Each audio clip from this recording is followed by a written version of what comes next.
you are not the authority on how to role play his character. That is his realm. That's all he has. This is his little tiny slice of the world.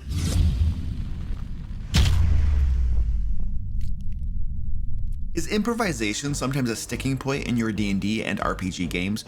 Would you like help during game session preparation to get your creative juices flowing? With Elements of Inspiration live now on Kickstarter, but with only 5 days remaining, you get keywords and descriptions to spark your imagination. With the Elements of Inspiration 420 card box set, you simply pull a card from a deck and get a prompt to inspire even greater adventures. Dangerous creatures that might be nearby, interesting geological formations to explore, supernatural weather that descends upon the group, and more. Elements of Inspiration is designed to evoke all 3 pillars of gameplay: exploration, combat, and social interactions, and contains 9 different decks, 1 for each environment. There are also icons on each card pertaining to the moon phase, weather conditions, and supernatural signs to add additional intrigue to your game. There are only 5 days left to become an Elements of Inspiration Kickstarter backer. Learn more and back the project at the link below. My DM has made it clear he does not like the party's paladin, because the paladin does not act how he thinks a paladin should. The DM is targeting that player. What should me and the other players do? Sometimes the easiest way to solve a problem is just to call the problem. Just point it out directly to the person who's calling the problem.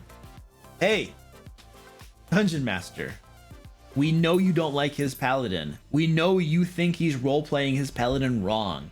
We know that you think that's not how a paladin should be playing. And we can also see you unfairly treating him and unfairly targeting him, because it seems like you are upset with him and want to punish him. And we kind of think that that's kind of garbage, man. Like, why? We don't like that. Like, why do we got to be doing that? Just call him on it. This is what we observe is happening, and we don't like it. Like, can this stop? Just that's the conversation. Just call them out on it. Say, this is what looks like it's happening, and this is what we think you're doing, and we don't like it. And one of the reasons we don't like it is that you are not the authority on how to role play his character. He is. If he decides that he wants to role play his paladin X way, that's his right. If he decides to, his rogue or his cleric or his wizard, it's his character. Let him role play his character the way he wants to role play his character. That is his realm. That's all he has. That's all he has. As a player, he has his character. This is his little tiny slice of the world that he gets to control. It's his character. And Mr. Dungeon Master, you get to control everything else. You get to control the cities in the world, the rulers, the kings, the diplomats. You get to control the organizations, the thieves guild. You get to control the beggars on the streets. You get to control the monsters, the orcs, the goblins, the dragons. You get to control all of the treasure. You control the magic items. You get to control all the patrons, all of the, you control the entire world. It's all within your massive realm of control. And the player gets to control his paladin.